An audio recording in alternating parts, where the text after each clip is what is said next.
Okay, hello class. This lecture is going to be the reading lecture that accompanies chapter 9 in our reading book, and that begins on page 363 in our Steps to Improving College Reading. As always, I expect that you've already read this chapter, annotated it, and answered all the questions. So I'm just going to run through, first of all, some of the points that I found that are important, that you should also have marked. I'll give some explanation, and then I'll review the answers to the review tests 2 and 3. We will, of course, have some more practice on argument in class.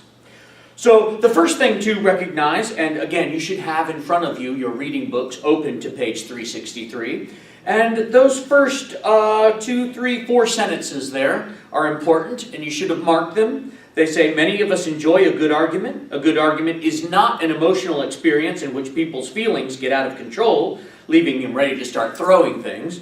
All right, instead, it's a rational discussion. Rational means logical, in which each person advances and supports a point of view about some matter.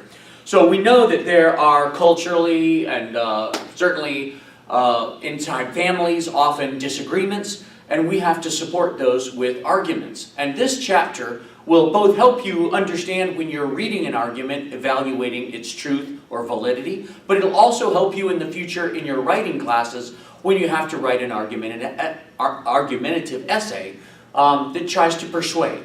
So keep in mind some of the things we learn in this chapter. They'll be valuable for future classes and future assignments.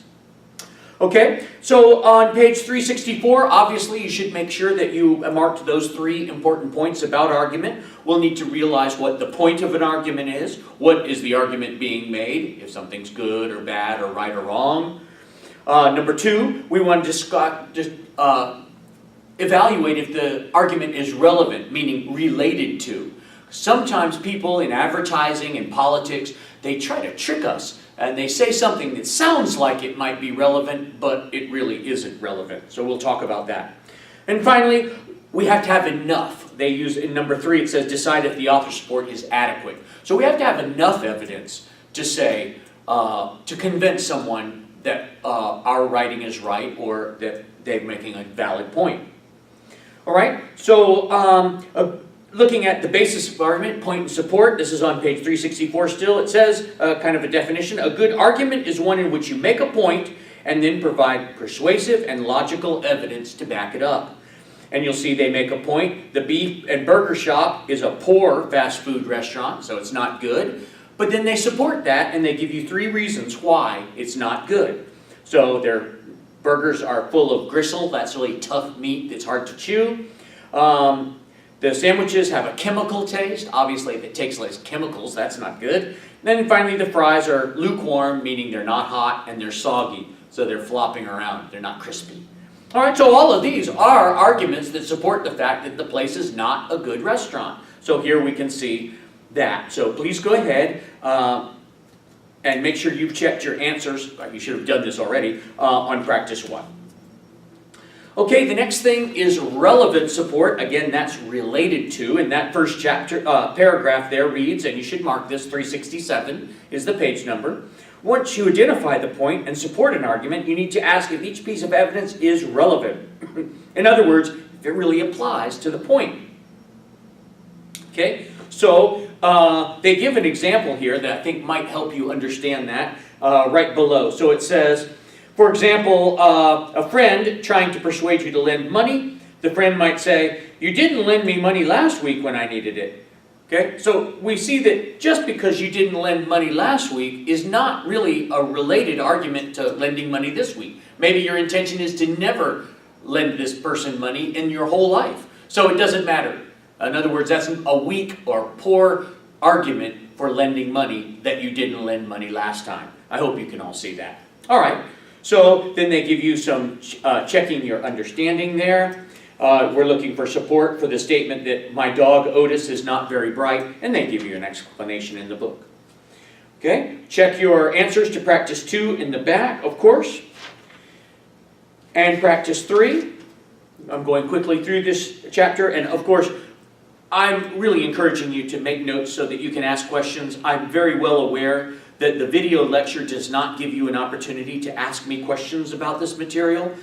but I'm really relying on you, my students, to make notes about the things that you don't understand or not sure of. And that will allow me very quickly when we come into our class on Thursdays to answer those questions. So again, I apologize that this lecture is going quickly, but I just want to kind of give an overview here, and mostly I'm relying on you to ask questions if you don't get these based on the book and the lecture that I'm explaining here now.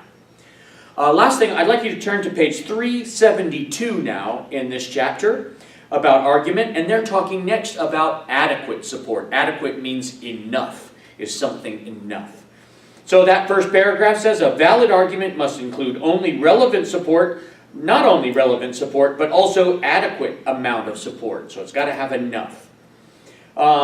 They give this example. If you're going to argue abortion is wrong, if your only support was, my sister had an abortion and didn't like it, that would probably not be enough evidence. The fact that it happened to one person in your family doesn't mean the entire country or the entire world would think that's bad. It may be bad, but that is not good support for that item. Okay?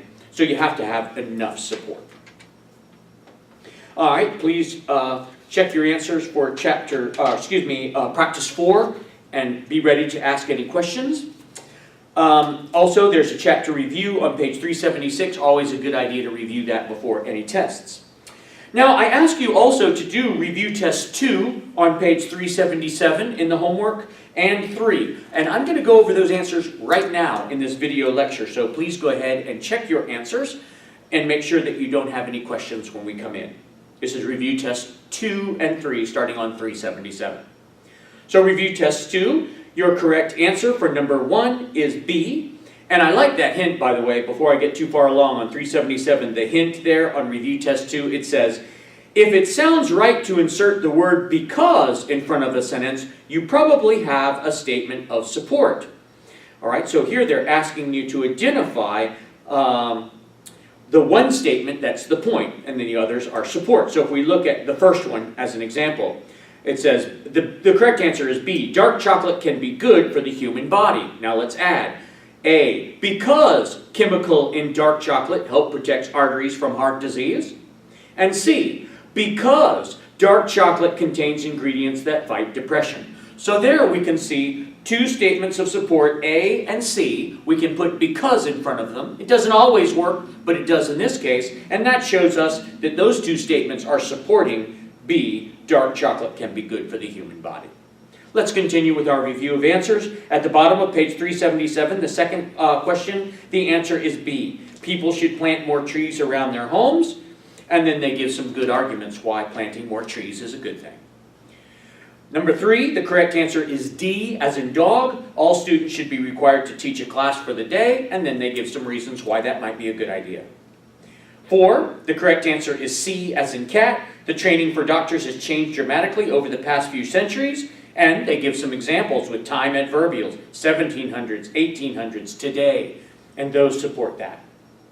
All right, in part B, this is an interesting one. They give you a statement and they ask you to select the correct answers that would support that statement. And there'll be questions like this on their test for the chapter, so make sure you understand these now.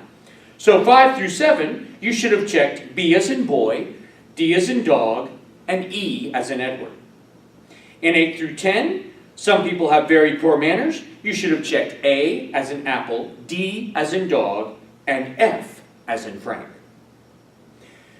That then brings us to review test 3 that I ask you also to do. That's on page 379 in the reading book.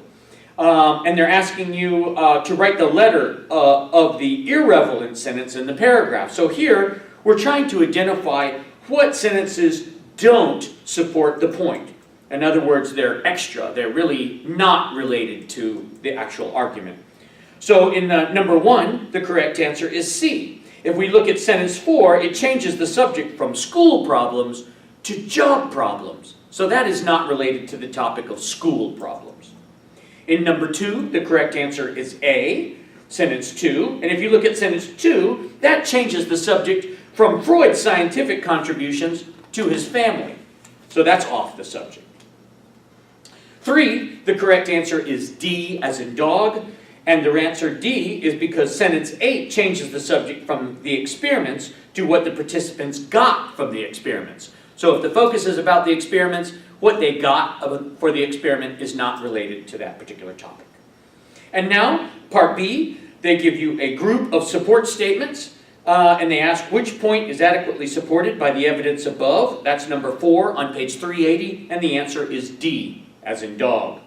A, B, and C are not supported because the evidence says nothing about expense, whether or not mothers should work, or the birth rate.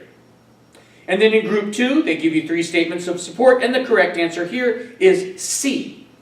And they explain that answers A and B are not supported, and answer D is actually contradicted by that reading selection, the second statement of support there. Okay, so that is a review of the review test 1 and 2 answers, and a quick overview of the argument chapter in the reading book. So I have asked you to go ahead and do the online Townsend Press work related to both vocabulary and reading. So please make sure and take care of those right away.